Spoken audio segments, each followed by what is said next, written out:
Hi, my name is Fernando Pisca Mendoza. The topic for today is Thrombospondin type 1 domain containing 7A in idiopathic membranous nephropathy.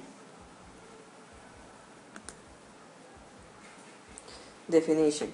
Idiopathic membranous nephropathy is an autoimmune disease and a common cause of the nephrotic syndrome in adults. In addition, patients who have membranous nephropathy with nephrotic syndrome have significant morbidity and mortality, in particular related to thromboembolic and cardiovascular complications. Now a video.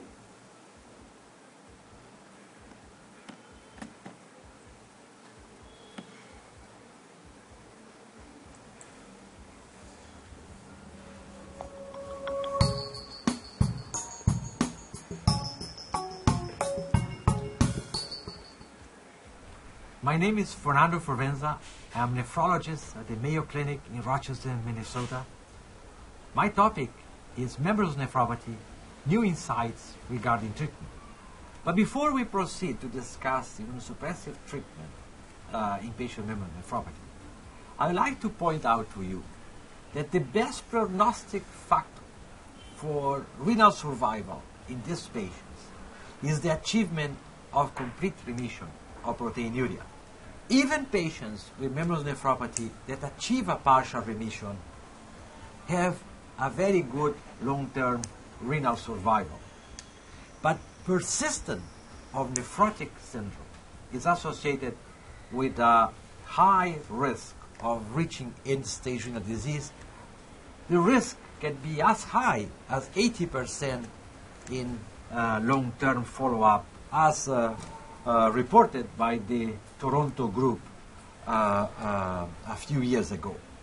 The goal of therapy is to reduce proteinuria, because reduction of proteinuria in patients with membranous nephropathy equals to long-term prevention of those patients to progress to end-stage renal disease. Now, we do have a number of studies that has shown that the best therapy, in fact, to achieve remission of proteinuria in patients with membranous nephropathy is the combined use of cytotoxic medications with high-dose steroids. And this was illustrated by this study by Dr. Ponticelli, published some years ago in Kidney International, that showed that patients with membranous nephropathy that underwent treatment with prednisone alternating with cyclophosphamide or chlorambucil had a much higher long-term renal survival than patients that were treated without immunosuppressive therapy. Now, we also have data from the use of calcineurin inhibitors, both cyclosporine and tacrolimus. And I just like to illustrate with this study done by Manuel Praga and collaborators, where they use tacrolimus monotherapy to treat patients with idiopathic membranous nephropathy. And you can see that use of this medication up to 18 months result in a 76% incidence of achieving complete or partial remission. The problem with tacrolimus, which is also the problem with cyclosporine, is that once you stop this medication, there is a high risk of relapse of the disease, as illustrated by the Praga study, where when we look further down 30 months, the majority of those patients have had a relapse of their nephrotic syndrome. There is additional problems with the traditional therapies, mainly concern the potential side effects associated with these therapies. And this can be illustrated by the risk of infertility and long-term risk of malignancy with the use of the cytotoxic agents, and the risk of nephrotoxicity with the patients using a calcineurin inhibitor, since many of those patients will become calcineurin dependent and therefore requiring long-term use of those medications with the potential side effect that would include a nephrotoxicity in this population. Another problem with the cytotoxic medications is that although they do represent the best available data for treatment of membranous nephropathy, is that they are also not immune of the complication of relapse.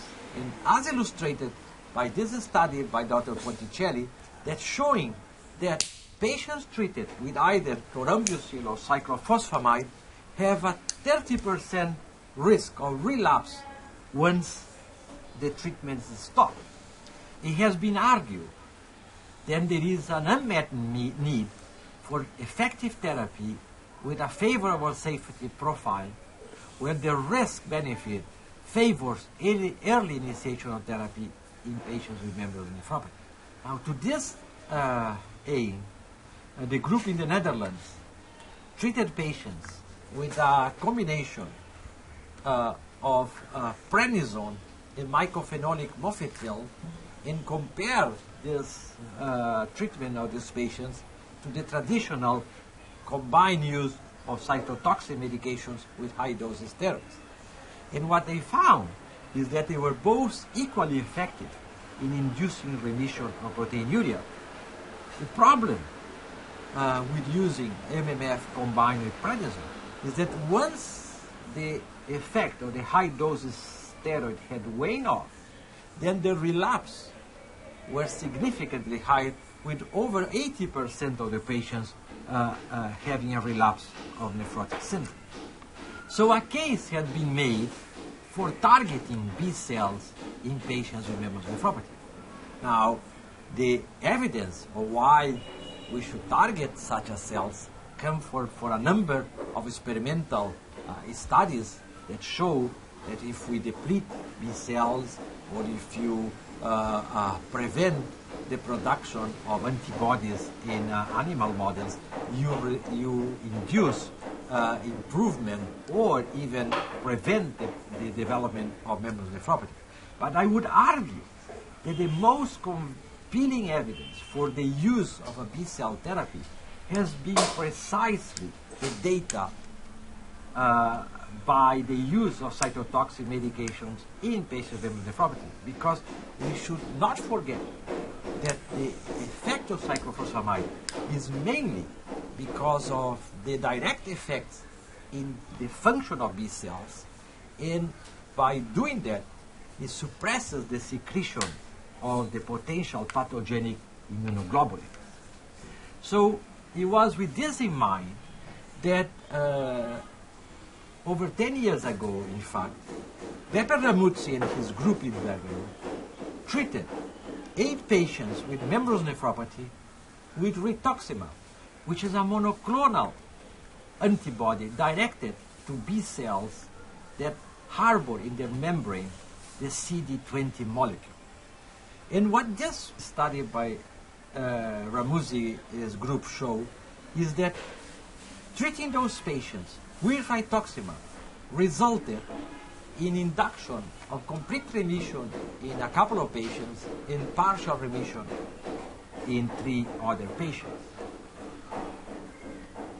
suggesting that rituximab could be a potential form of therapy in patients with membranous nephropathy. Subsequent studies again show that the use of rituximab was associated with a significant probability of inducing a partial or complete remission of proteinuria in patients with membranous nephropathy. Another observation for this study was that the response of rituximab, depending on the induction of the disappearance of the antiphospholipase 2 antibody. And this illustrated here, if the antibody disappeared, then it was associated with a reduction of proteinuria and induction of remission in this patient and also in the second patient. But if the antibody remained in circulation, then these patients did not go into remission. And in an additional observation is that patients who achieve remission of proteinuria, the reappearance of the antibody was associated with relapse of the disease. Subsequent work from the Bergman group in over 100 patients again show that treatment with rituximab, and in this study with only one dose, with only a small group of patients receiving a second dose in case that the first dose had not managed to achieve B-cell depletion, resulted in the induction of complete or partial remission in over 70% of the patients. So based on these observations, there is now a randomized control study being done testing the benefit of rituximab versus cyclosporine in patients with membranous nephropathy. And the idea is that those patients are going to be randomized to either receive rituximab or cyclosporine. The treatment will be done basically for a year. At 1 year, those patients will stop treatment and they will be observed by another 12 months, with the end point being at the end of 24 months from randomization date, and testing really which drug is more effective not only in achieving remission, but also in maintaining long-term remission in patients with membranous nephropathy. More recently, there has been also interest in looking at ACTH. ACTH may have a number of potential benefits in the kidney via reduction of inflammation, direct protection to the podocytes by inhibiting of apoptosis, increased tubular regeneration, all of which potentially could result in reduction of kidney injury, reduction of proteinuria, and therefore remission of nephrotic syndrome. Now, Dr. Ponticelli was the first to test this in a pilot study where he randomized patients to be treated to receive either a synthetic version of ACTH called Synactin that is not available in the United States against patients treated with the traditional prednisone and cyclophosphamide regime. And what he reported is that both treatment, either patients treated with the prednisone cyclophosphamide group or with Synactin for a year, had a similar number of patients achieving remission of proteinuria.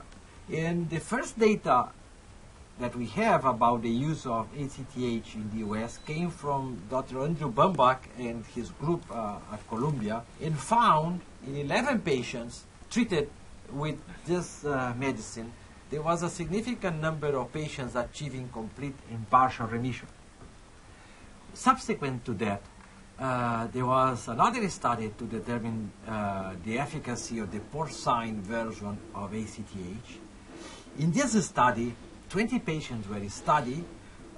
These are the baseline characteristics of the group. Patients have nephrotic syndrome documented by a proteinuria baseline of 9 grams in a serum albumin of 2.7.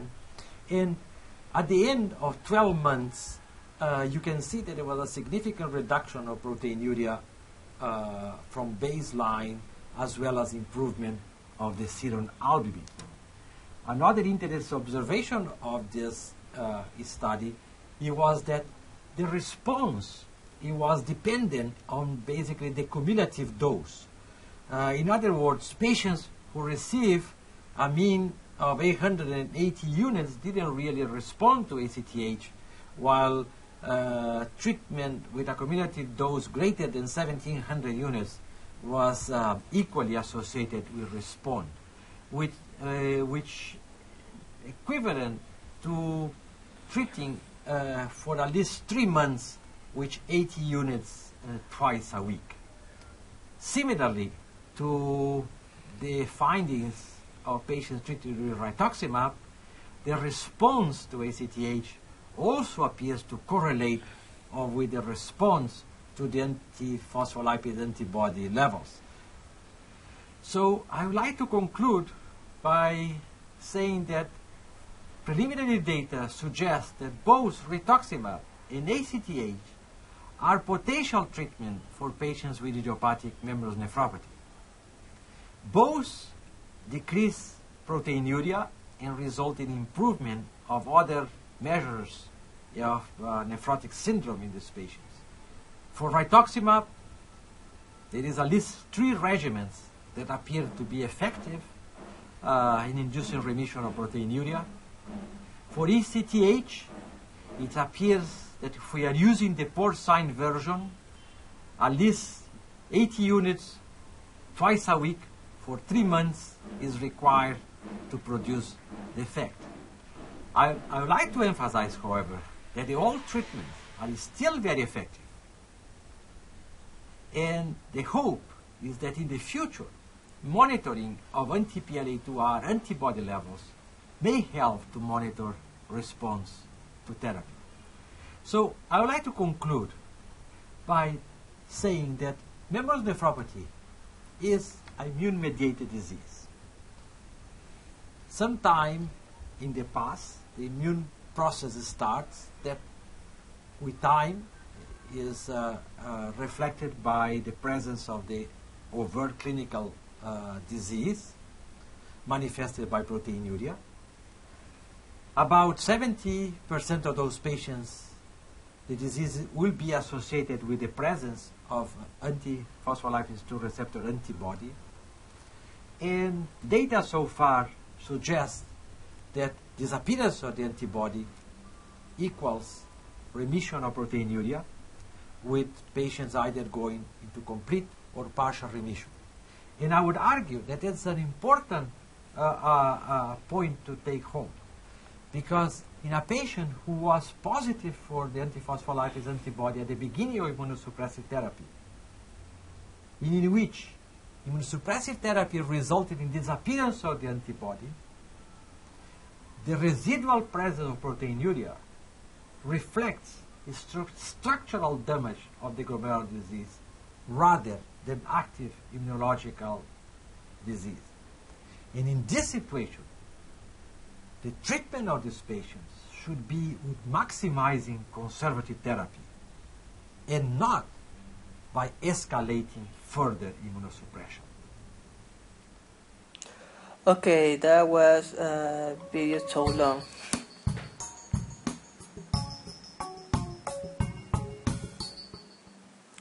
Application in medicine.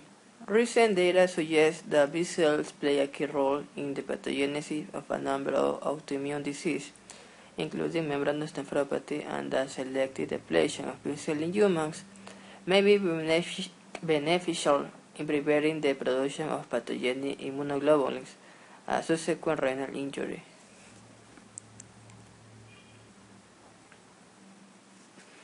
Another video.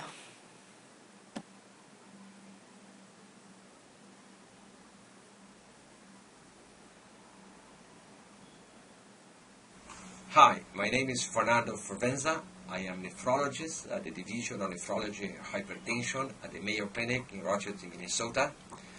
My area of interest is to conduct translational studies in patients with glomerular disease.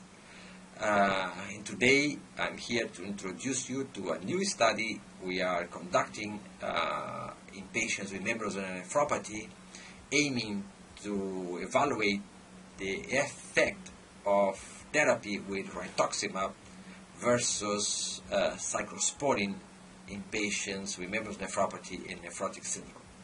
Membranous nephropathy is a common glomerular disease. It's the most common cause of nephrotic syndrome in Caucasian population, and because of the severity of nephrotic syndrome in patients who do not go into remission, there is a tendency to progress to damage and resulting in end-stage renal disease, and 40% of those patients will need either dialysis or transplantation long term. Now, the best prognostic factor for patient with membranous nephropathy is, in fact, a remission of proteinuria. And as illustrated by these slides, patients who go into complete remission, meaning no protein in the urine, they have an excellent long-term outcome. But even patients who have like a partial remission of proteinuria, meaning that the proteinuria goes to levels below 3.5 grams per 24 hours, they still do excellent long-term. But if your proteinuria remain on the nephrotic range, then the outcome is very poor, with 80% of the patients really going to require dialysis transplantation long-term. I think there is no question that the target of therapy for patients with membranous nephropathy is remission of proteinuria, because we know that if we get rid of the proteinuria, those patients will do very well long-term. Now, we do have available therapies for the disease. The best proven therapy for patients with membranous nephropathy is what is called the Ponticelli regimen. It's a combination of prednisone and cyclophosphamide, or a combination of prednisone and chlorambucil. In the studies done by Dr. Ponticelli showed that patients treated with this combination have a 92%. Okay, this video told us about the same information of the last video.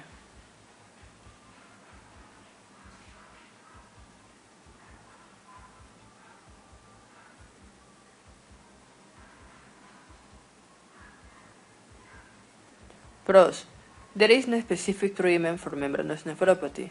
Supportive care with the use of diuretics and angiotensin converting enzyme inhibitor in combination with angiotensin II receptor blocker is recommended, but these agents have only a limited effect.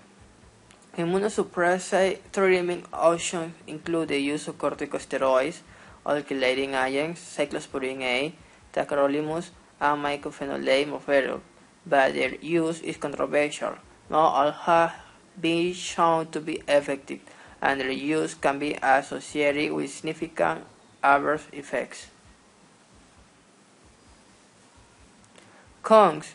Signs and symptoms of membranous nephropathy include swelling in the legs and ankles, weight gain, fatigue, poor appetite, frothy urine, elevated fat levels in the blood, hyperlipidemia, increased protein levels in the urine, proteinuria, decreased protein levels in the blood, particularly of the protein albumin. Issue apply in Ecuador. Idiopathic membranous nephropathy is an autoimmune disease. In approximately 70% of patients, it is associated with autoantibodies against the phospholipase A2 receptor 1, PLA2R1. And the genic targets in the remaining patients are unknown. Okay.